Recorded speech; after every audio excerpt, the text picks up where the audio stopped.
Vamos lá, gente, vamos retomar aqui então?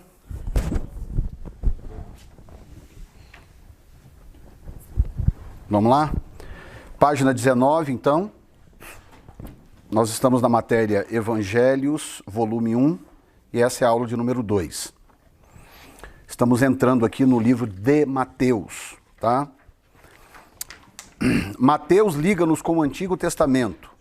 Em cada página, ele procura relacionar o Evangelho com os profetas e mostra que todos os ensinos estão se cumprindo na pessoa e no reino de Jesus. Grifa aí a palavra reino. Marca aí nessa apostila a sua palavra reino. É difícil avaliar como é grande a transição do antigo para o novo.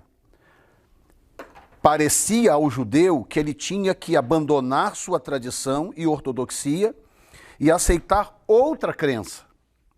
Mateus, em seu evangelho, Paulo, especialmente em Gálatas, mostram aos cristãos judeus que eles não estavam renunciando à sua fé, à antiga fé, mas apenas abandonando símbolos e rituais em troca da substância real.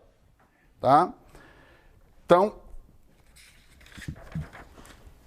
só para vocês entenderem aqui algo muito importante, se você ver lá na frente, dá um pulinho na página 21, por favor. Nós não vamos gastar muito tempo com o autor e tema do livro, que isso aqui você já sabe. O autor é o próprio Mateus, o tema do livro é Este é Jesus, o Rei dos Judeus. Não vou gastar tempo com isso. Na página 21, nós temos aqui o propósito do livro de Mateus e logo embaixo tem o advento do rei, tá? Porque eu vou agora fazer com vocês um apanhado e eu vou, de certa forma, cobrir tudo isso aqui até a página 25, se você prestar atenção, até a página 25. Na página 23 diz a linhagem real, estão vendo aí? Página 23. Ok, página 25 diz a proclamação do reino, página 24 a identificação do rei e página 25 a proclamação do reino. Todo mundo viu? Yeah. Ok, então agora presta atenção no que eu vou explicar, porque o que eu vou dizer para você está dentro disso aqui, tá? Mas eu preciso colocar de uma forma para você poder entender algo. O que acontece? Jesus disse algo nos evangelhos, aliás, acho que os 4 registraram a mesma coisa. Aliás, ele disse várias vezes, em termos diferentes, mas ele disse várias vezes, que a razão do porquê ele veio eram os filhos de Israel. Eu não fui enviado, senão as ovelhas perdidas da casa de Israel. Aí tem uma situação muito interessante nos evangelhos, que é a experiência daquela mulher cananeia. Aquela experiência fala muito para nós, porque nos ajuda a entender algo. Aquela mulher cananeia era gentia, portanto não israelita. Porque às vezes as pessoas confundem o termo judeu ou judia com a tribo de Judá. Não, esse termo se tornou híbrido com o passar do tempo. Mas eu vou usar israelita para ficar mais fácil. Aquela mulher não era israelita, ela era gentia, ela vinha das regiões de Tiro e de Sidom, que hoje seria o Líbano. Tá? Ela tem uma filha doente, ela vem atrás de Jesus, e Jesus está ali cuidando dos seus. Eu não fui enviado senão as ovelhas perdidas da casa de Israel. E ela vem gritando atrás, Senhor, socorra, minha filha está endemoniada. Jesus não dá a mínima, Jesus está ouvindo, não é que ele está surdo. Ele está ouvindo, mas ele não tem business com aquela mulher, ele não tem relação nenhuma com ela. Ela não faz parte da casa de Israel. Mas ela continua gritando, você conhece a história, e o que eu quero te mostrar é algo importante para a escatologia, principalmente. Os discípulos se incomodam. Aí os discípulos falam, Senhor, despede essa mulher pelo menos, ela está gritando atrás da gente. Aí Jesus diz, eu não tenho nada com essa mulher. Eu não fui enviado senão as ovelhas perdidas da casa de Israel. Então, raciocine no que Jesus acaba de dizer. Eu não fui enviado senão as ovelhas perdidas da casa de Israel. O que ele está dizendo? Ele está dizendo, a razão do porquê eu vim são os filhos de Israel. Essa é a razão da minha vinda. Isso vai se desmembrar depois? Vai. E João 1, versículos 10, 11 e 12 explica por quê. Ele veio para o que era seu e os seus não o receberam. Quem são os seus? Os israelitas. os judeus. Mas a todos quantos o receberam, deu-lhes o poder de serem feitos filhos de Deus, a saber os que creem no seu nome. Ok, o que João está nos dizendo? João está dizendo que existe uma classe de pessoas no mundo que são herdeiros do reino, e essas pessoas são os israelitas. Reino do Norte e Reino do Sul. Israel integral é herdeiro de um reino, e esse reino é o reino de Deus. Por que eles são herdeiros desse reino? Porque eles são filhos desse reino. Tá? Esse reino passou por Davi. Davi recebeu a promessa da perpetuidade do seu reino. E aí vem Cristo da linhagem de Davi e perpetua esse reino. Então esse reino pertence aos filhos de Israel. Veio para o que era seu e os seus não o receberam. Mas a todos quanto o receberam, deu-lhes o poder de serem feitos filhos de Deus. Poderia citar aqui infinitos textos para provar isto, mas não dá tempo e você depois procure também, vai estudar que você vai entender. Agora, o que o livro de Mateus tem a ver com isso? O livro de Mateus é o livro do rei. Portanto, é o livro do reino. Tá? É o único evangelho que tem 3 vezes a expressão evangelho do reino. O que eu disse? O livro de Mateus é o único que tem 3 vezes a expressão evangelho do reino. Só o livro de Mateus tem isso. 3 vezes a expressão evangelho do reino. Por que é importante ter 3 vezes a expressão evangelho do reino? Porque 3 é um número profético. Assim como 7 é um número importante na Bíblia, 3 também é. Então, Lucas fala sobre o evangelho do reino, Marcos também fala sobre o evangelho do reino, João não fala sobre o evangelho do reino, mas Marcos e Lucas falam, mas só uma vez cada um. Mateus fala 3 vezes. Mateus 4:23, Mateus 9:35 e Mateus 24:14, evangelho do reino. Agora escute isto. E a expressão reino dos céus ou reino de Deus aparece 53 vezes em Mateus. 53 vezes. Lucas e Marcos não chegam nem perto. Nem perto. Por que isso é importante? Bom, primeiro, 3 vezes, porque 3 é profético, 3 representam a natureza de Deus. O que significa que Mateus está tentando passar a informação de que esse reino que ele está se referindo e que o Messias representa é o reino veterotestamentário e ele está ligado à natureza de Deus. É o Pai, o Filho e o Espírito Santo. É o reino do Deus Trino. Então, 3 vezes em Mateus. E mais de 50 vezes a expressão reino de Deus e reino dos céus é óbvio, está muito claro que Mateus está tentando convencer uma audiência judaica. Ele está querendo convencer uma audiência, um público próprio. Entendeu? Por isso que ele usa tanto esse argumento, porque o povo judeu entende isso. Por que Lucas não trata disso? Porque ele está escrevendo para gregos. Ele está escrevendo para gregos. Grego não conhece Davi, não sabe de Moisés, não sabe de Abraão, não sabe de nada disso. É um outro povo. Quando Paulo foi pregar no Areópago, você sabe bem da história, ele foi pregar pregou sobre o Deus desconhecido. Tinha lá um altar, dentre tantos altares, tinha lá um altar chamado ao Deus desconhecido. Ele vai e prega sobre o Deus desconhecido como sendo o Deus único, verdadeiro, o Deus de Israel.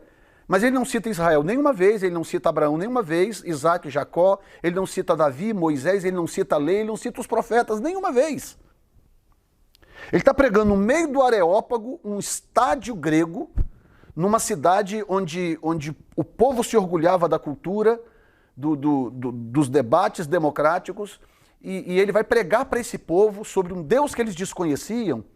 Imagina você caísse na bobagem de contar a história de Davi, que matou Golias, que Abraão não sei o que lá foi chamado, e que os profetas profetizaram não sei o que lá. Ele perdia a audiência dele. Porque não interessava para aquela audiência absolutamente nada disto. Por quê? Eles não têm histórico eles não têm conexão com esse histórico.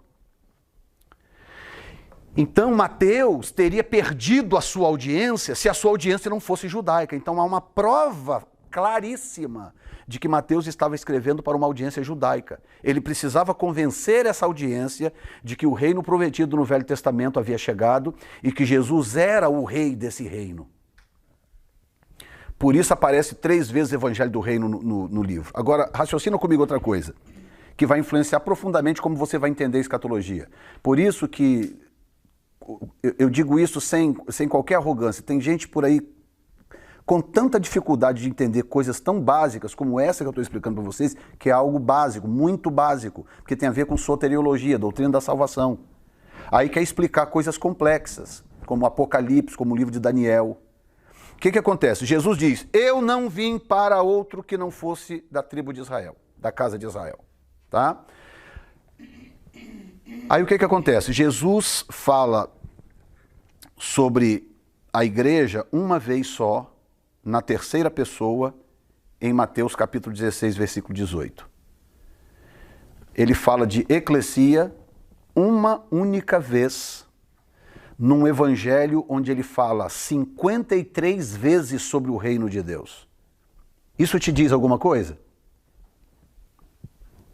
Isso te diz alguma coisa? Te acende algum alerta? O que você entende? Se você abre um livro, tem 53 vezes um assunto chamado Reino de Deus e tem uma única citação a uma instituição chamada igreja, um negócio chamado igreja que ninguém nem sabia o que era. E ele fala da igreja uma vez na terceira pessoa e não volta mais tocar no assunto. O que você entende que Mateus está tentando dizer? O que Mateus está dizendo é o seguinte: Jesus veio para Israel e ele foi fiel até o final, ele cumpriu com esta missão.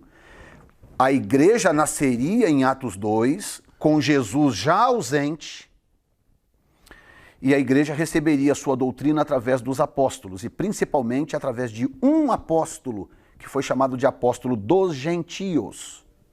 Nem Pedro, nem João, nem Tiago, que eram os 3 pináculos de Jesus durante a sua caminhada aqui na terra, nenhum dos 3 recebeu a missão de doutrinar a igreja.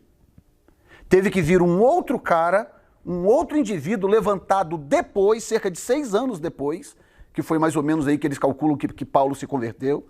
Cerca de 6 anos depois daquela explosão da igreja em Jerusalém, Paulo se converteu e Deus então levantou ele para pregar o evangelho aos gentios. E não só isso. Enquanto que Mateus foca no evangelho do reino, e foca no reino, Paulo, do capítulo 13, depois 16 para frente, ele toma uma decisão. Não, eu não vou pregar mais para judeus. Não dá mais, estou indo agora para os gentios.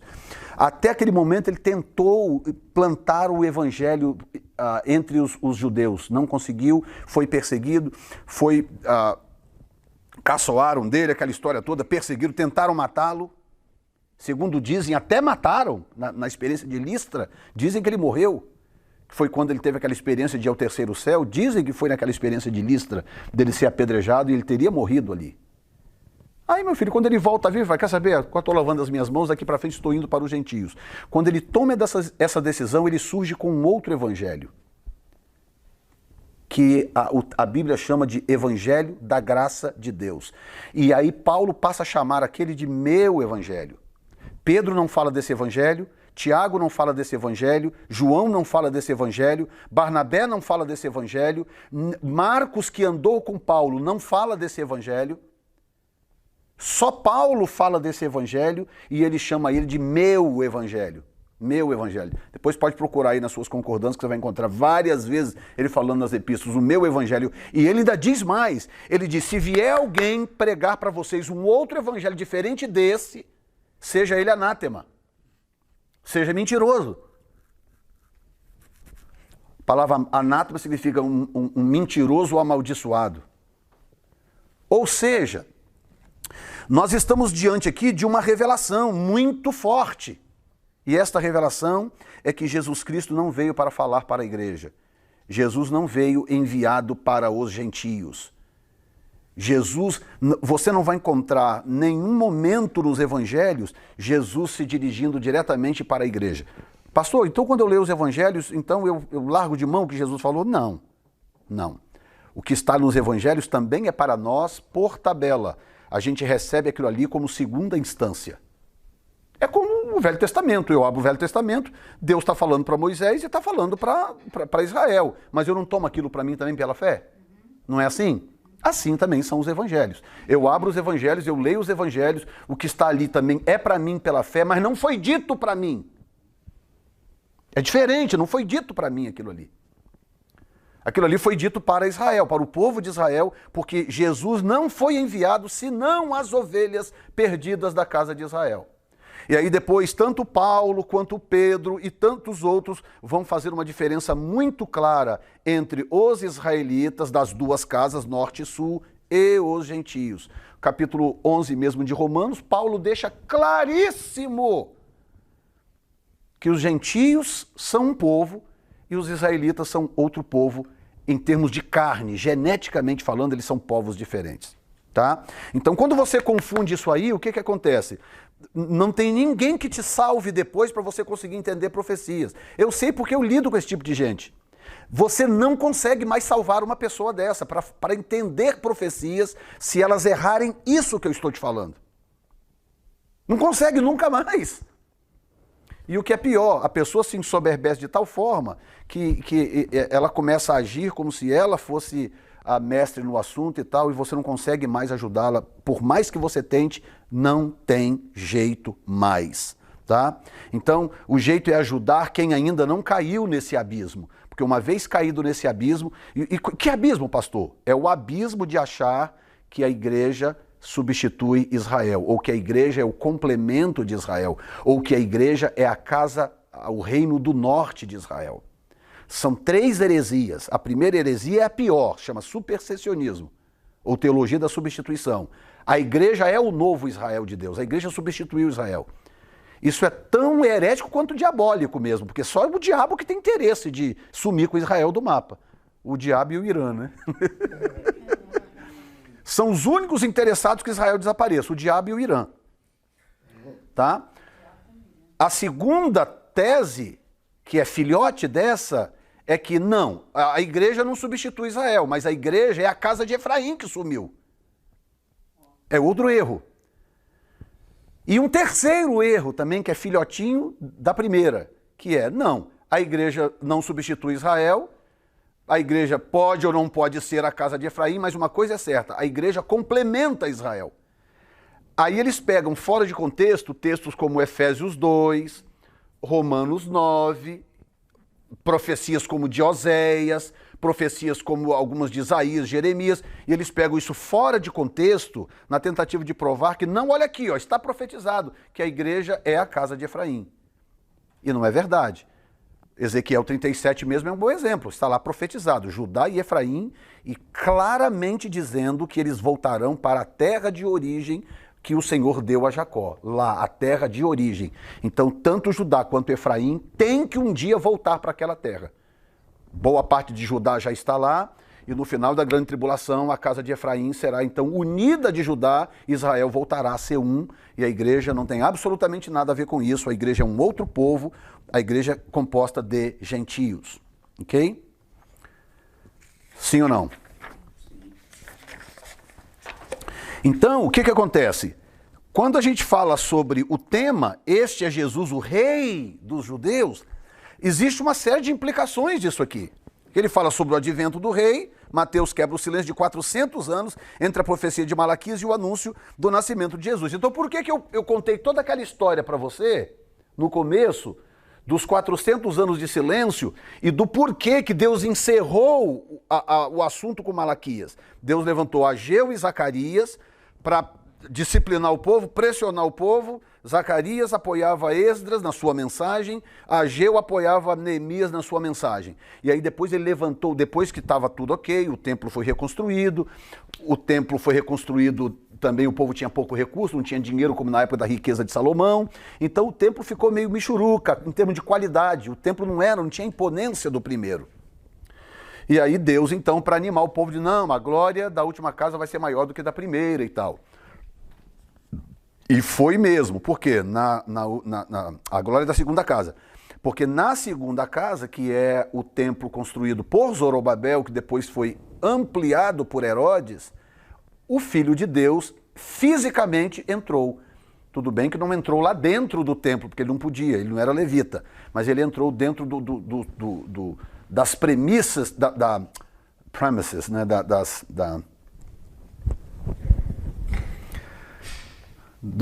área lá, né? Premises, como é que chama? Das dependências do prédio, das dependências do complexo do templo.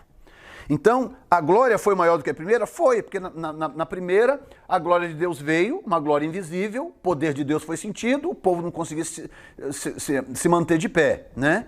Mas na segunda casa, Deus veio pessoalmente, andou lá dentro, entendeu? Então, cumpriu aquilo que foi realmente dito, tá?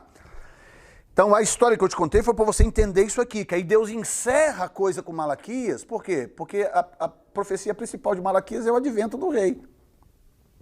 Aí Deus encerra ali, 400 anos de silêncio. Aí vem Mateus, dizendo, gente, o rei chegou. É chegado o reino de Deus. Aí tanto João Batista, quanto o próprio Jesus, como o próprio escritor do livro, sai pelo livro afora falando sobre o reino, o reino, o reino, o reino. E Jesus falou do reino dos... Quer dizer, Jesus falou anyway, mas por que só Mateus registrou de forma tão abundante essa questão da manifestação do reino de Deus? Quem está entendendo? A questão da genealogia, que eu não vou entrar nesse detalhe aqui, é um pouco controverso, eu não posso gastar tempo nisso aqui, tá? A diferença entre a genealogia de Mateus e a genealogia de Lucas. Eu vou falar disso na próxima, quando a gente for estudar Lucas e João. Vou falar sobre a diferença das duas genealogias. Aí a linhagem real, porque estamos interessados na genealogia de Jesus, porque nos dão a chave para toda a sua vida. Ela nos mostra, antes de mais nada, que ele não era um homem qualquer, mas que descendia de família real, que tinha sangue real nas veias. Mateus traça a linhagem de Jesus até Abraão e Davi, e a fim de mostrar que ele era judeu, descendente de Davi e que tinha descendência real, tá? O rei, o Messias, o prometido soberano de Israel. É interessante observar que somente Mateus relata a visita dos reis magos, olha aí. Dos reis magos, dos magos. Mas que eram reis, é o que tudo indica que eram reis. O que tudo indica sim. Na verdade não eram nem magos, né? Não eram nem magos. Esse magos aqui é uma expressão traduzida de algo que Mateus diz, que não significa mago da nossa perspectiva de hoje. Eles eram homens sábios, não magos na perspectiva que se tem hoje. Tá? Além de serem magos persas, eram também intelectuais que estudavam os astros. Entendeu? Então eles estavam muito mais para a astronomia, para a ciência astronômica, do que para o que nós entenderíamos hoje que seria um mago, tá? Só para você entender que há uma diferença muito grande. Então você conhece bem, eles viram a estrela e tal. A pergunta é, por que Mateus é o único que pensa, eu vou contar essa história, eu vou contar isso aqui.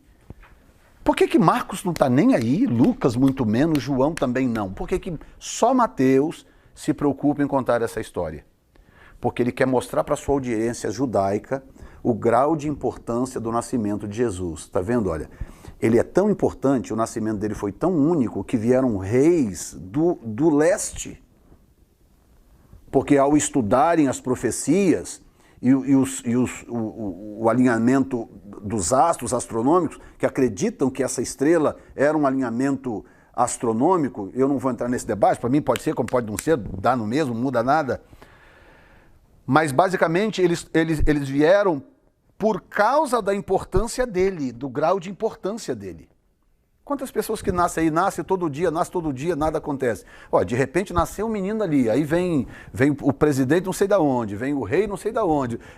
Alguém não vai parar e falar, pera um pouquinho, o que está acontecendo aqui? Que menino é esse que nasceu ali? Hã? O que ele tem? Que menino é esse? Que veio o primeiro-ministro da Inglaterra, veio o rei do Japão, veio aí o presidente da Austrália, e veio... O que está acontecendo? What's going on? É ou não é? Não vai acender as antenas? Então ele faz questão de contar que houve uma comitiva real muito importante para visitar o menino, e ele também faz questão de mostrar a manifestação angelical, os anjos avisando os pastores, e etc., para que ficasse claro que se tratava realmente do nascimento do rei. Na página 25, que está dentro do que eu estou falando, mas eu quero focar nisso aqui especificamente, fala que João Batista tinha outro nome. O profeta Isaías, ao falar da vinda do Messias, o servo de Jeová, menciona um personagem conhecido simplesmente como a voz. Eis que a voz do que clama, preparai no deserto o caminho do Senhor, endireitai no ermo uma estrada para o nosso Deus. 40, verso 3. Isaías 40, verso 3. Essa voz que aparece aqui sem nome seria o arauto de Jesus Cristo. Teria duas funções, a de voz e a de mensageiro. Isto é tudo que o Antigo Testamento nos diz de João Batista. Outra coisa curiosa, porque se Jesus é rei, se ele é o rei prometido no Velho Testamento, onde é que está o seu porta-voz, o seu arauto? Aí Mateus faz questão de dizer, não, aqui... Aí conta a história dele e tal. Lucas vai lá dar uma ajuda também, fala do nascimento dele, né? Mas ele conta de tal forma para ficar claro que nós estamos falando de um indivíduo que cumpriu com com todos os requisitos ou protocolo, muito obrigado, de alguém daquele grau de importância. É isso que ele está fazendo. Agora, isso interessa para quem? Para os gregos do Areópago? Não, isso interessa para os judeus. Então, em Mateus ouvimos a voz, arrependei-vos porque é chegado o reino dos céus, aí começa o uso da expressão reino dos céus. Porque este é o anunciado pelo profeta Isaías, que diz, voz do que clama no deserto, preparai o caminho do Senhor, endireitai as suas veredas e tal. Então, o rei precisa ser anunciado. João Batista mostrou que os caminhos espirituais da vida dos homens e das nações estavam cheios de sulcos causados pelo pecado e pelas curvas fechadas da iniquidade precisavam ser reconstruídos e endireitados, né? Inclusive, profecias de Isaías. Isaías falou muito sobre isso, né? Os caminhos tortuosos serão endireitados. Ele fala sobre o que aconteceria em Efrata, em Belém Efrata. Ele fala sobre os rios, os lugares secos, né, se convertendo em riachos e tal. Tudo isso metaforicamente falando, ou seja, mostrando que haveria uma restauração. Pode deixar. Haveria uma restauração numa proporção ainda não vista. As profecias apontam para isso. Mateus, conhecedor das profecias, que lembra que Mateus era publicano, cobrador de impostos, portanto sabia ler muito bem, era um homem culto. Então Mateus conhecia muito bem essas profecias, certamente, tinha acesso à leitura e tudo, provavelmente frequentava as sinagogas, etc. Então o que Mateus faz? Mateus começa a atacar ponto por ponto. Ele começa a mostrar. Tá vendo? Ó, isso aqui, ó, foi profetizado isso, olha o que aconteceu aqui, olha isso, olha isso, olha isso, olha isso. Então ele está fazendo de forma tão focada que você percebe claramente no estilo, na diferença de estilo dele, por exemplo, para Lucas, né? Porque se eu tiver que comparar, eu tenho que comparar Mateus com Lucas, já que Marcos não está nem aí para nada disso, porque a função de Marcos é mostrar um cara trabalhador, o operário de Jeová, o cara que veio para cumprir com uma missão que Deus deu para ele. Essa é a função de Marcos. Mas Lucas não. Lucas está contando uma história organizada, bonitinha. Então, quando eu comparo os dois, eu vejo a diferença de estilo brutal. Que Lucas está escrevendo para um povo que não tem consciência de certas coisas, então ele não vai nessa direção, mas Mateus precisa convencer o seu auditório ou a sua audiência, que é claramente judaica. Aí do capítulo 3, 13 a 17 e 4, nós temos o batismo e a tentação de Jesus.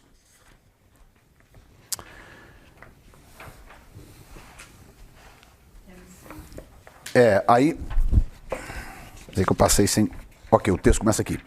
Então o rei deixa a sua vida pessoal e particular e ingressa em seu ministério público. Ele enfrenta uma crise, Satanás encontra-se com ele depois da bênção que recebeu de Deus, por ocasião do batismo, quando ouviu, este é o meu filho amado em quem me comprazo. Jesus sai a fim de realizar os planos para os quais veio ao mundo. Foi levado ao deserto para enfrentar o primeiro grande conflito do seu ministério público. Então você conhece bem a história. Ele vai e fica 40 dias no deserto, jejuando, se consagrando ao Pai, e aí aqui é que é interessante.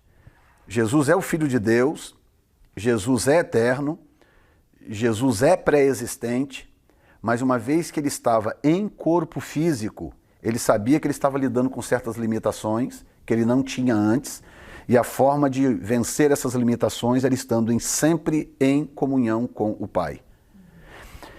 Ou seja, se Jesus precisava, gente, imagina nós. Pensa. Se Jesus, que era o Filho de Deus, o amado do Pai, natureza perfeita, não tinha o vírus do pecado nele, o coronavírus do pecado. Não tinha. Sangue puro, perfeito. Mas ainda assim, o fato dele estar em carne exigia que ele estivesse constantemente em comunhão com o Pai. Então, para começar o ministério dele, sendo ele Jesus, o bambambam, o Filho de Deus, era só chegar e começar. Cheguei, estou começando, hein? E pá, não, ele vai para o deserto, fica 40 dias no deserto, lá jejuando, esmagando a carne, lá no deserto, jejuando, o seu corpo físico, né, no caso, para que ele saia de lá e volte tão comprometido com o Pai, a ponto de dizer coisas como ele disse: o Pai trabalha até agora e eu trabalho também, eu não faço nada sem antes ver o Pai fazendo, coisas dessa natureza. Ele estava sempre em perfeita comunhão com o Pai e ele vencia isto através de um longo processo de consagração. Muito comum nos evangelhos, por exemplo, às vezes terminava o dia, muitas atividades, muita coisa, curou fulano, curou ciclano, não sei o quê. Quando dava a noitinha, o que é? O pessoal ia todo mundo dormir, Jesus ia para o monte. Ou seja, os outros que precisavam daquilo mais do que ele, iam todo mundo dormir. Ele saía quietinho e ia para o monte. E lá passava a noite em oração, orando a Deus, e às vezes a noite toda, como acontecia, orava a noite toda, e aí voltava no dia seguinte, estava pronto para seguir viagem. Amém ou não? Amém. Sim ou não? Vigia para se ele dormir, você sacode ele para mim. Quem? O pastor Ronan, se ele dormir aí, você dá uma sacudida nele para mim. Eu não tô dormindo, não. É. Eu não tô dormindo, não. Eu coloco o palitinho aqui, né? Que horas aí, gente? 10. Ih, ainda tem assunto demais ainda, meu Deus. Página 26. A missão de Jesus. Porque eu não vim chamar justos, mas os pecadores ao arrependimento. Esta era a missão primordial de Jesus. Ocupava o coração de Cristo o ardente desejo de arrependimento por parte do povo. O ministério de Jesus era o de levar pecadores ao arrependimento, salvar suas almas e também conceder-lhes cura divina. Ele comunicou nova vida aos que estavam sem esperança, aos endemoniados, aos doentes, aos pobres. Agora, como que ele fez isso é que é curioso. Ele fez isso anunciando a chegada do reino. É chegado o reino dos céus. É chegado o reino dos céus. Pode observar que na evangelização dos povos lá fora, como, por exemplo, Pedro teve pouca experiência porque ele era apóstolo da circuncisão, mas Paulo, que era apóstolo da incircuncisão, ou seja, do evangelho da graça, você não vê Paulo chegando nos lugares dizendo: chegou o reino dos céus, gente, é chegado o reino de Deus, é chegado o reino dos céus. O assunto de Paulo não era esse. O assunto de Paulo era a graça. A graça. Pela graça sois salvos, isso não vem de vós, é dom de Deus, não vem das obras para que ninguém se glorie. Aí não vem das obras para que ninguém se glorie, aí tem aquele que fala: não, a igreja, por exemplo, não, a igreja tem que passar pela grande tribulação, como eu ouvi alguém dizendo esses dias aí, a igreja tem que passar pela grande tribulação porque a 70ª semana de Daniel é para eliminar os pecados e selar a visão e a profecia. Aí pensa bem no absurdo que uma pessoa dessa diz. Pela graça sois salvos, isso não vem de vós, é dom de Deus. Não vem das obras para que ninguém se glorie. Se eu tiver que passar pela grande tribulação para eu ser salvo, então a salvação não é mais pela graça, ela volta a ser pelas obras. Entendeu? Se ela é pela graça, então não depende de mais nada. Eu já fui salvo pela graça nele. Entendeu? Mas a maioria não sabe fazer isso. No verso, na página 26, tem as leis do reino, que todo reino precisa ter leis e padrões para controlar os seus súditos, né? O reino dos céus não constitui exceção. Jesus declarou ter vindo não para destruir a lei, mas para cumpri-la. A lei antiga serviu para aquela época.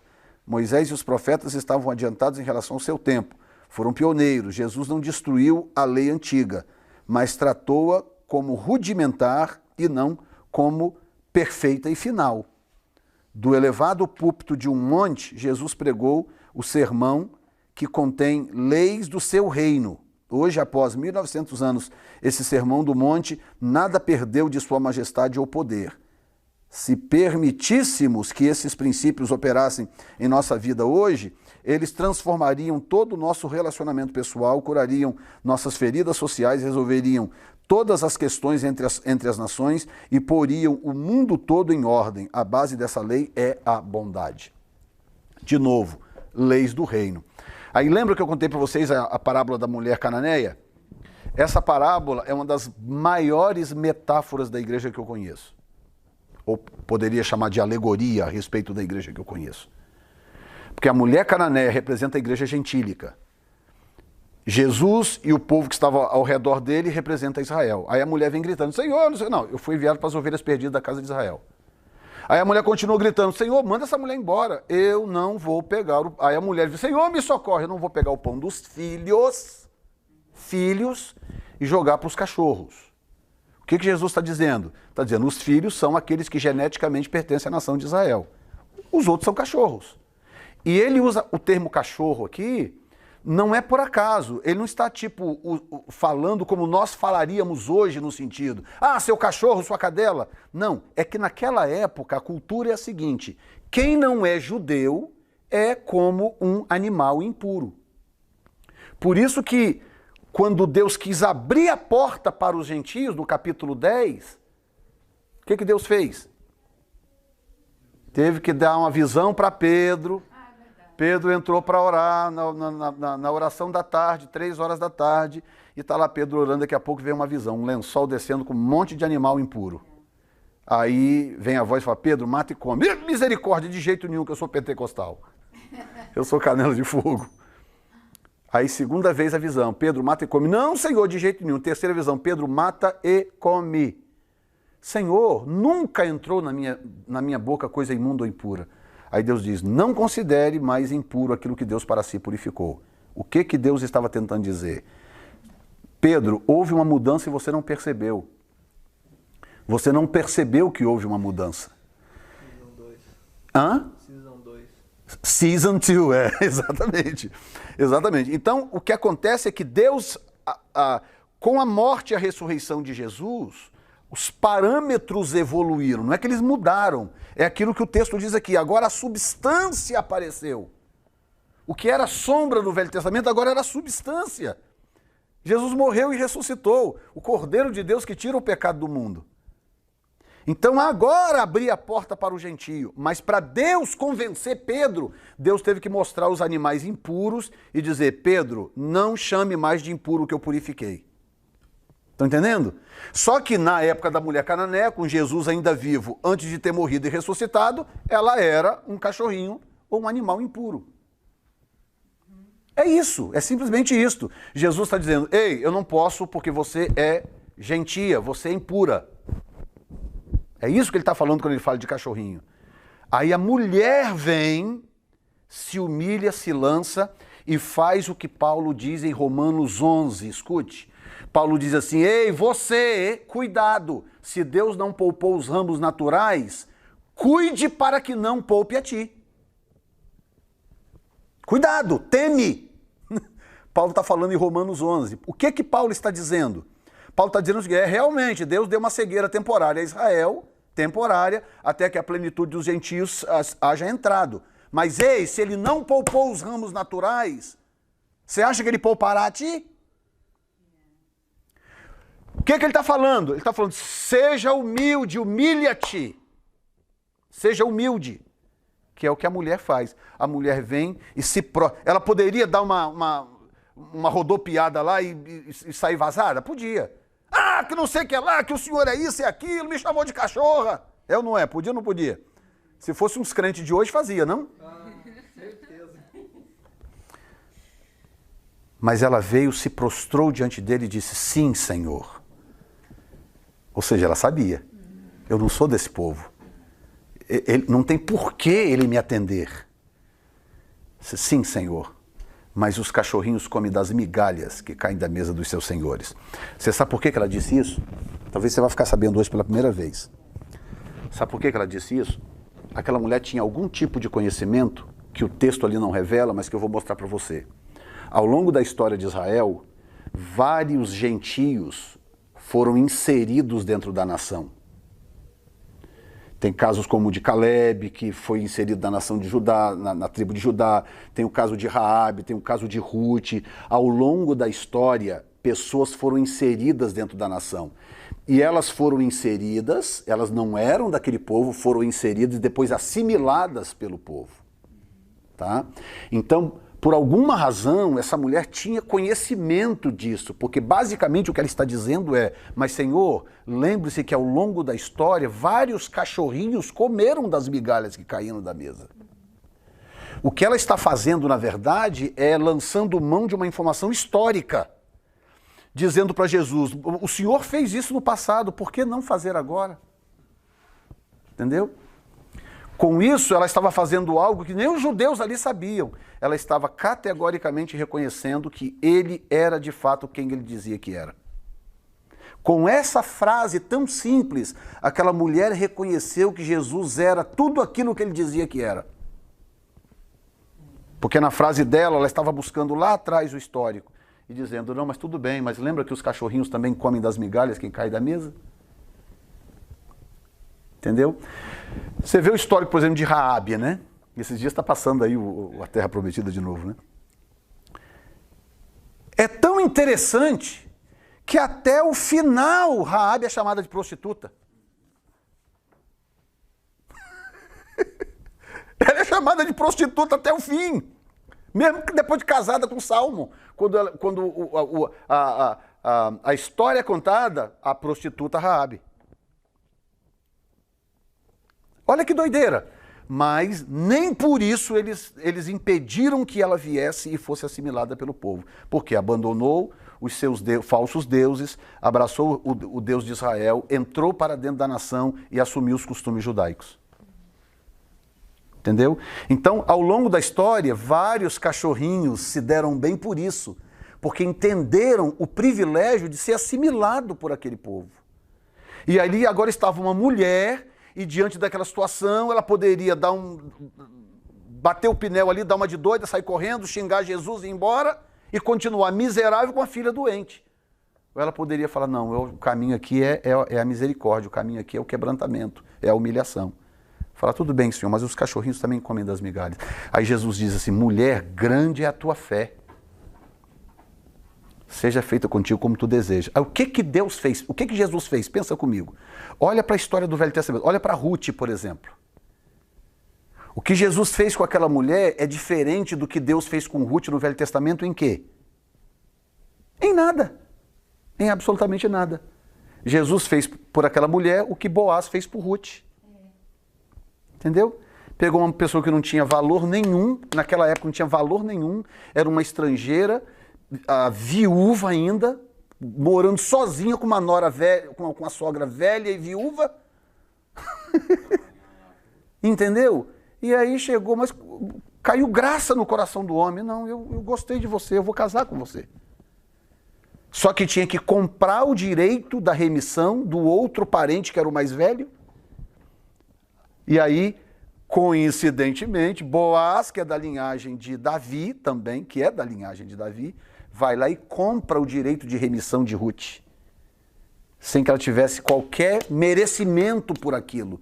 A única coisa que a mulher queria era poder catar livremente o que caía do chão na lavoura, sem que ninguém perturbasse ela. Já estava bom demais. Se terminasse a lavoura, ela tivesse catado aquele monte de coisa do chão e ninguém tivesse mexido com ela, já estaria feliz da vida, porque foi o que Orfa, foi o que... Como é que é o nome da sogra dela? Noemi. A Orfa é a outra, né? A que debandou, né? A outra nora que vazou. Foi o que Noemi falou para não, vai lá e tal, e né, fica quietinha e tal, e fica sempre perto lá do Boaz para ninguém mexer com você e tal. Era tudo o que ela queria, poder catar um pouquinho de cevada ou de trigo do chão e acabou. Não vem o cara, olha para ela, se apaixona, vai lá, compra o direito de remi-la, faz a remissão e se casa com a mulher, ela se torna dona da fazenda. deixar cair bastante aqui pra pegar. Exatamente. Deixa cair bastante lá, assim ela sabe. Entenderam? Então, essa analogia da mulher cananeia é a mesma coisa. Mostrando, eu repito, mostrando que a igreja não tem relação genética e nem histórica com Israel. As promessas veterotestamentárias da igreja são promessas de remissão espiritual, e o que Paulo fala em Efésios 2 é de uma conexão espiritual. Claro que espiritualmente fomos todos feitos um povo só, porque não tem dois caminhos de salvação, só tem um. Se só tem essa porta aqui para passar, então todo mundo tem que passar pela mesma porta que é Cristo. Tá? E Mateus está focado nisso. Mateus ele não desvia nem um minuto, nem para a direita e nem para a esquerda. Ele está focado em provar isso. Tá? Página seguinte, 28, os ensinamentos do rei. Nós temos, podemos classificar as bem-aventuranças de Mateus 5, 3 a 10 do Sermão do Monte em dois grupos. Primeiro grupo, atitudes sociais, humildade, quebrantamento, mansidão e justiça. Grupo 2, atitudes beneficentes, misericórdia, pureza de coração, paz e sofrimento. Então, Mateus cataloga isso e revela, ou seja, Jesus, como rei de um reino, ele não está aqui só para falar de coisas etéreas, coisas profundas, filosóficas. Não, ele também precisa falar de perdão, como é que você lida com o outro que te agrediu. São leis, é um reino, é um reino. O reino precisa ter leis, e ele está tratando a coisa por esse ângulo. Na página 29, que é do capítulo 8 ao 9, nós temos o poder do rei. Há surpreendentes milagres desses capítulos. São eles a cura do leproso, o criado do centurião, a sogra de Pedro, do paralítico de Cafarnaum, a mulher com fluxo de sangue, a filha de Jairo, e 2 cegos e um mudo, Jesus apazigua a tempestade, liberta os endemoniados, gadarenos e etc. Ou seja, provas incontestáveis de que aquele homem era diferente de todos os outros que surgiram. Todos os outros. Fora Jesus, qual foi o homem que mais viu milagres, através de quem Deus mais operou o milagre? Moisés, provavelmente? Vamos dizer que foi Moisés.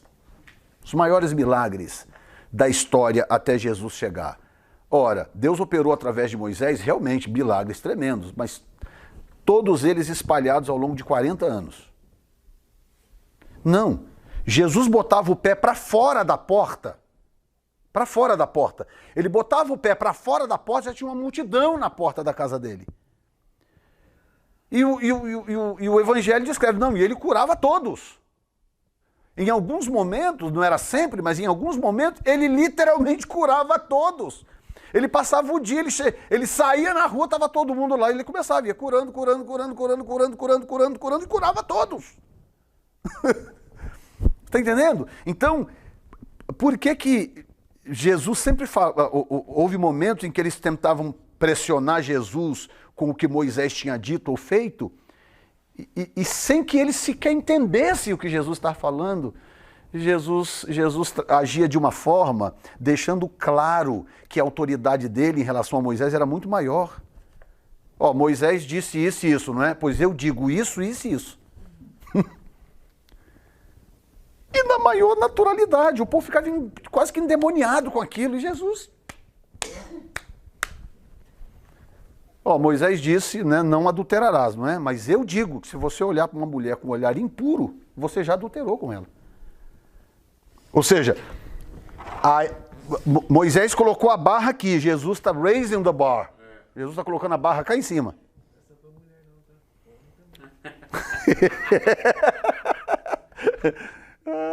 Terapia de casal aqui agora. Jesus foi e colocou a barra cá em cima. Ou seja, Jesus está dizendo... O que Jesus estava fazendo em momentos como este? Que esse é só um exemplo. Jesus estava basicamente dizendo o seguinte: ei, gente, Moisés trouxe para vocês a sombra, eu estou mostrando para vocês a substância. Estou mostrando para vocês a substância daquela sombra que Moisés mostrou lá atrás. Hã? Então, ele estava mostrando isso com muita clareza, tá? No capítulo, os escribas, com seu espírito crítico, entram em cena agora e começam a julgar com hostilidade os atos de Jesus, né? Mas Jesus, porém, os responde, não necessita os médicos de médicos sãos, mas sim os enfermos. E depois, aprendeu o que significa misericórdia quero e não sacrifício e tal. Olha a simplicidade, mas ao mesmo tempo uma convicção, uma solidez, uma coisa muito violenta, né? Eu não vim para lidar com gente boa, não, com gente que já está resolvida, não. Eu vim para resolver quem está com problema. Eu estou aqui para resolver aquele que precisa, né? Eu vim para o pecador. Nos últimos versículos do capítulo 9, nos diz que Jesus percorria todas as cidades e aldeias, ensinando, pregando e curando as enfermidades. Olha bem, gente. Percorria todas as aldeias, ensinando, pregando e curando as enfermidades. Agora você imagina, por isso que João disse, né? Capítulo 21, que se fosse escrever tudo que ele disse e fez, nem todos os livros caberiam. Você imagina, se esses caras fossem catalogar cada milagre, cada olho que abriu, cada ouvido que não sei o que lá, cada dedinho torto que endireitou, se eles fossem catalogar isso tudo. Em 3 anos e meio de Jesus botava o pé na rua, tinha uma multidão para curar. Já pensou? O povo já não lê essa de hoje, né? Que já não é tão espessa. Porque até a mulher que ele cura, né, do fluxo de sangue, ela toca nele, né? Uhum. Mas quantos já não estavam tocando nele e também estavam recebendo cura? Mas por ela ter tocado diferente nele, ele falou, não, alguém me tocou, né? Ali ele também, provavelmente, a hora que ele estava andando, a cura já estava... Oh, yeah! Se Pedro curou com uma sombra, Imagine ele. Imagine ele. Né?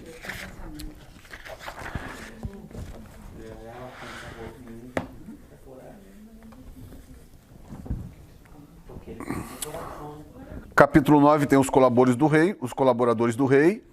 Jesus não só pregou, mas também reuniu outros ao seu redor.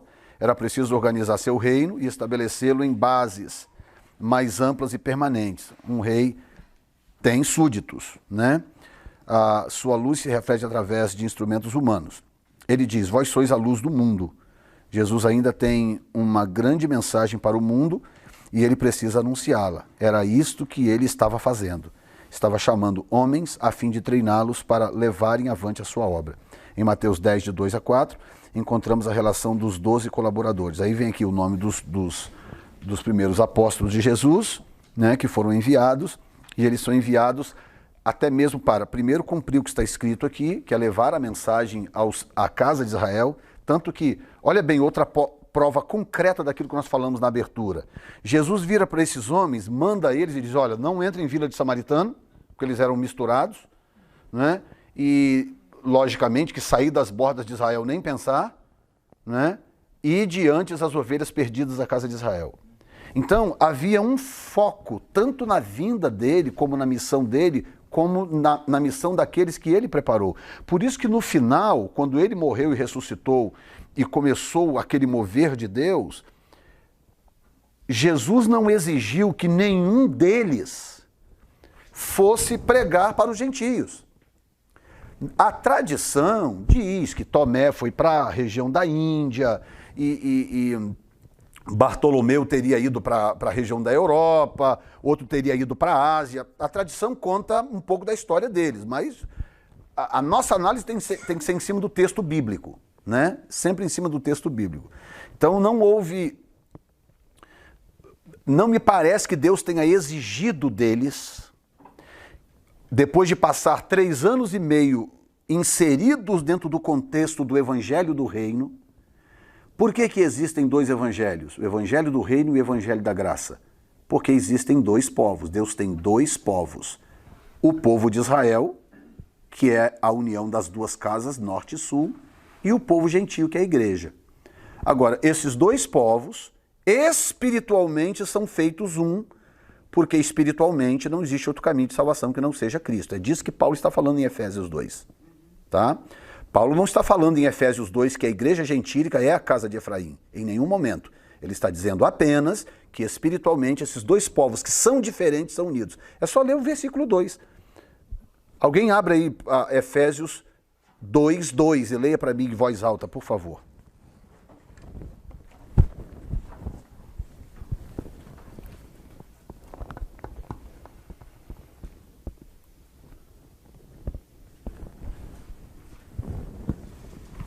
em que em outro tempo andaste segundo o curso deste mundo, segundo o príncipe das potestades do ar, do espírito que agora opera nos filhos da desobediência. Continua. 3. Entre os quais todos nós também antes andávamos nos desejos da nossa carne, fazendo a vontade da carne e dos pensamentos. E éramos, por natureza, filhos da ira, como os outros também. 4. Mas Deus, que é riquíssimo em misericórdia, pelo seu muito amor com que nos amou, estando-nos ainda mortos em nossas ofensas, nos vivificou juntamente com Cristo, pela graça sois salvos. 6. E nos ressuscitou juntamente com Ele, e nos fez assentar nos lugares celestiais em Cristo Jesus, para mostrar nos séculos vindouros as abundantes riquezas da sua graça, pela sua benignidade para conosco. 11. Em Cristo Jesus. Lá com 11? 11. Portanto, lembrai-vos de que vós, noutro tempo, ereis gentios na carne, e chamados incircuncisão, pelo que na carne se chamam circuncisão, feita pela mão dos homens. Ok, alguém explica para mim o que Paulo está dizendo aqui. Portanto, lembrai-vos de que vós, no outro tempo, éreis gentios na carne e chamados incircuncisão, pelos que na carne se chamam circuncisão, feita pela mão dos homens. O que Paulo está dizendo? Vamos lá, gente, opinião. O que Paulo está dizendo aqui? Parece que Paulo está falando do mesmo povo? É o mesmo povo que ele está falando aqui? Não. Não são dois povos completamente diferentes? Um povo é incircunciso, o outro povo é circunciso. Quem é o povo circunciso? Os circuncisos? Ali é Israel. Quem são os circuncisos? Quem é o povo que se circuncida? Então os circuncisos são Israel. Quando Davi olhou para o filisteu, que ele falou: quem é esse incircunciso que vem? Então os circuncisos são os filhos de Israel. Os incircuncisos são quem? Os gentios. Aí o povo lê isso aqui e eles acham que Paulo está dizendo que a casa de Efraim é a igreja, ou vice-versa. Aí parece que eles não leem direito. Não, Paulo está dizendo o oposto. Paulo está dizendo, nós, os gentios que éramos incircuncisos, agora encontramos lugar no corpo, porque fomos unidos à casa de Israel. Que naquele tempo estava sem Cristo, separado da comunidade de Israel, olha aí. Porque a comunidade de Israel é circuncisa e nós éramos incircuncisos. E estranhos aos concertos da promessa, não tendo esperança e sem Deus no mundo. Por que nós éramos estranhos aos concertos da promessa? Porque nós não tínhamos direito à promessa. A promessa foi feita a Abraão e essa promessa foi, em primeira instância, para o povo de Israel. Agora, Deus embutiu nesta promessa a previsão de salvação dos gentios lá na frente. Porque Gênesis 12:3 diz, em ti serão benditas todas as famílias da terra. Aí eles fazem uma confusão, porque eles entendem que essa promessa é, inevitavelmente, a fusão dos gentios com o reino do norte, a casa de Efraim. Então, por isso que eu digo para vocês, comecem certo que vocês não vão bater a cabeça amanhã em lugar nenhum. Vocês não terão dificuldade nenhuma de entender as profecias bíblicas, porque toda profecia bíblica que é para o Israel físico, você consegue identificar quando os seus olhos não estão não estão vendados. Se os seus olhos não estiverem vendados, porque eu estou dizendo, quando você olha para uma profecia, você sabe, opa, isso aqui é para Israel. Opa, isso aqui é para a igreja. E por aí vai, tá? Sendo que Jesus, nós vamos dar um salto agora mortal, viu? Porque muita coisa aqui...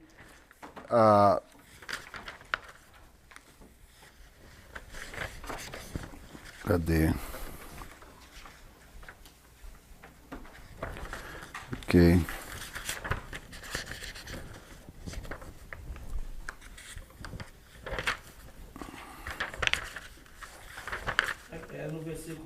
ele usa o termo... Página 37.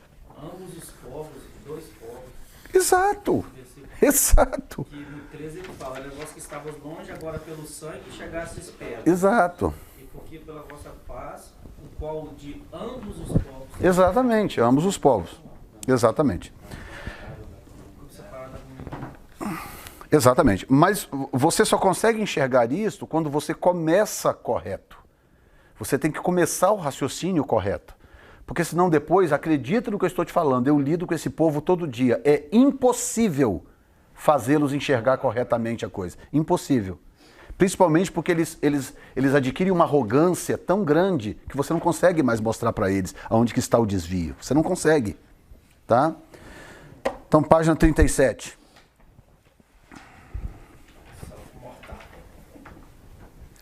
Porque a visão é panorâmica, não é estudar capítulo por capítulo, né?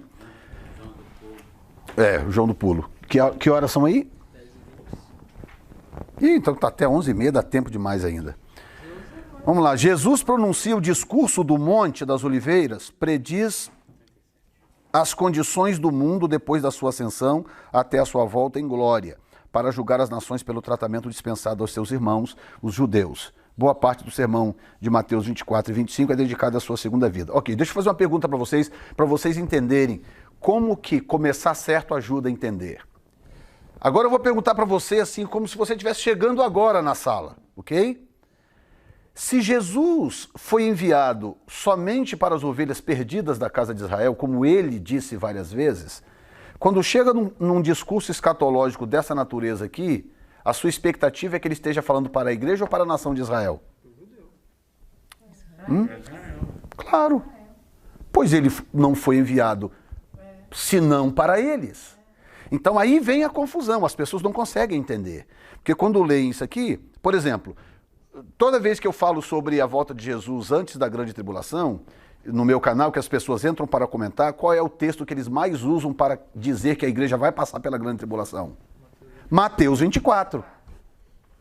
Mateus 24. Porque eles acham que Jesus está falando para a igreja. Entendeu? O que eles não entenderam é que, da mesma forma, por exemplo, no Velho Testamento, Deus se referiu à igreja? Sim, mas sempre de forma velada. Todas as vezes que Deus se referia à igreja no Velho Testamento, era de forma velada. Você tem que procurar para encontrar. Porque sempre foi velado. Deus não podia chegar no Velho Testamento e falar, vocês vão me pagar, viu, gente? Porque daqui a pouco eu vou levantar uma igreja, a igreja não sei o que lá e tal, e aí vocês vão me pagar, hein? Já pensou no Velho Testamento se Deus falasse uma coisa dessa? Para o povo de Israel? Entendeu? Primeiro que eles nem iam entender a palavra igreja, que no Velho Testamento essa palavra nem sentido tinha. Ela passa a ter sentido no Novo Testamento por causa do grego no Novo Testamento. Então o que Deus faz no Velho Testamento? Ele fala sempre em código. Ele fala sempre de um outro povo, um povo que não era povo. Deus fala sempre em código de que havia algo por acontecer e havia um povo que estava por vir. Em código, mas Deus nunca falou abertamente ou claramente. É a mesma coisa com Jesus aqui. Por isso que ele cita a igreja uma vez só na terceira pessoa, uma única vez na terceira pessoa, num livro onde ele cita o reino mais de 50 vezes. Aí quando chega no capítulo 24, um Jesus que não foi enviado senão as ovelhas perdidas da casa de Israel, é óbvio que o que ele está falando aqui em primeira instância é para Israel.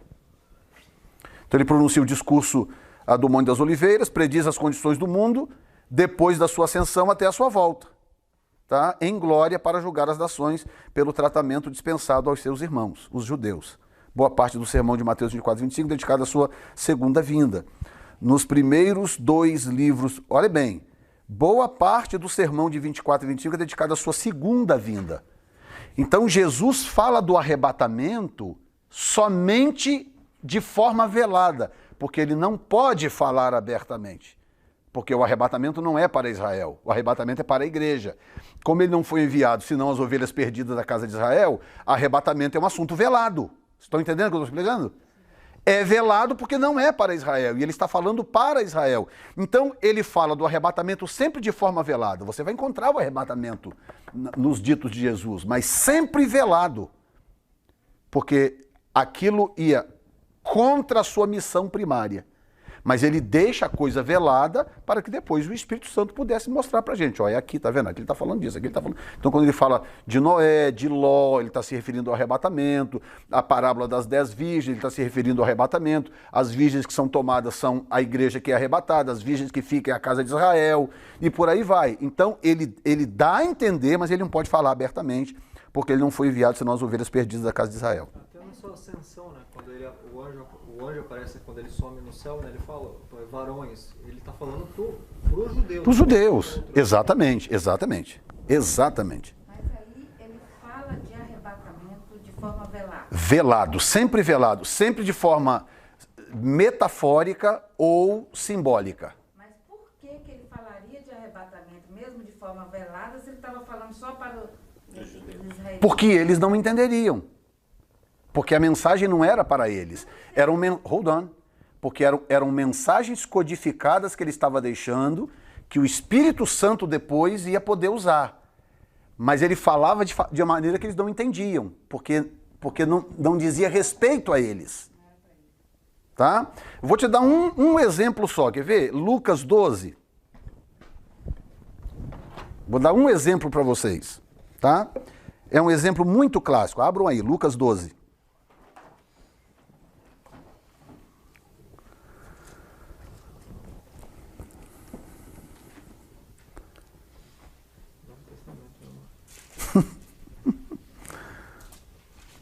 Alguém vai dormir na casa do cachorro hoje, hein? Não tem cachorro lá em casa, eu vou. 12:35. Lucas 12. Olha bem, hein, gente? Esse Lucas 12, ele equivale mais ou menos a Mateus 24, tá? Em termos de cronologia. Então, esse Lucas 12, cronologicamente, ele está antes de Mateus 25, que é a parábola das 10 virgens, ok? Olha o que ele diz do verso 35. Estejam cingidos os vossos lombos e acesas as vossas lâmpadas. Aí, em Mateus 25, ele vai contar a parábola das 10 virgens, certo? Mas olha o que ele diz no verso 36. E sede vós semelhantes aos homens, que espera o seu Senhor, vírgula, quando houver de voltar das bodas. Aí ninguém pergunta nada, ninguém fala, Senhor, que bodas? Quais bodas são essas? Eles não perguntam, por quê? Porque aos olhos deles isso estava velado. E o próprio Jesus diz, não, eu falo por parábolas, para que ouvindo não ouçam, vendo não vejam. O próprio Jesus disse. E para os discípulos, algumas coisas, não tudo, ele diz, para vocês eu explico algumas coisas, mas para eles eu falo de forma velada, para que não entendam. Porque já que Israel não vai ser arrebatado. Exato. Mas aí a pergunta é, olha bem, porque lembra que depois ele vai contar a parábola das 10 virgens, de 5 que vão e 5 que ficam. Tá? Aí diz, sede vós semelhantes aos homens que esperam o seu Senhor quando ele voltar das bodas. Que bodas? Para quando vier e bater, logo possam abrir-lhe. Que bodas! Depois a gente hoje entende porque nós temos Paulo, né? Que Paulo depois vem e explica o que são as bodas do Cordeiro. As bodas do Cordeiro acontecerão logo após o arrebatamento da igreja, que acontecerá antes da grande tribulação. Jesus, depois da grande tribulação, volta das bodas com a igreja. Jesus está dizendo isso, mas está dizendo de forma velada. Entendeu? Então ele está virando para um grupo de judeus dizendo, bem-aventurado o homem que espera o Senhor quando ele voltar das bodas, hein? Se o entendimento não estivesse fechado, o que era para eles perguntarem? Quais bodas, Senhor? Como assim? O senhor vai para as bodas sozinho? A gente vai ficar aqui esperando o senhor sozinho nas bodas? Que negócio é esse? Ninguém pergunta nada. E aí ele segue e vai embora. Aí no verso 38 diz assim. Olha aqui no verso 38, para a gente terminar. Diz assim, e se vier na segunda vigília, e se vier na terceira vigília e os achar assim, bem-aventurados são os tais servos. As vigílias da noite, essas vigílias da noite, a segunda e a terceira vigília, são todas depois da meia-noite. O grito do capítulo 25 de Mateus é à meia-noite. À meia-noite ouviu-se um grito, aí vem o noivo. Aí quando chega aqui, Jesus fala, quando ele vier na segunda ou terceira vigília, então já é uma segunda vinda, porque a primeira vinda aconteceu à meia-noite no capítulo 25, e à meia-noite houve um grito, aí veio o noivo, à meia-noite. Aqui ele já está falando de segunda vigília ou terceira vigília da noite. Entendeu? E por aí vai. Bom, eu gostaria de continuar muito mais aqui, mas a gente ainda tem ainda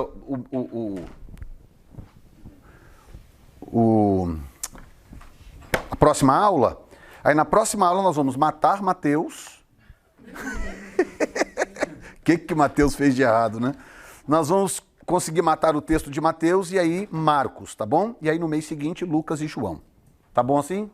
Valeu até aqui? Valeu. Pai, muito obrigado por esta oportunidade de entender a Tua palavra da forma correta, Senhor. Mantenha a nossa mente sharp, ó Deus, sempre pronta para aprender e que o Teu nome seja glorificado em nós. Abençoe os Teus filhos, leva todo mundo em paz. Obrigado pela audiência também online, Senhor. Abençoe os Teus filhos, ajuda aqueles que têm dificuldade de entender, em nome de Jesus. E todos dizem? Amém. Amém. Deus abençoe vocês.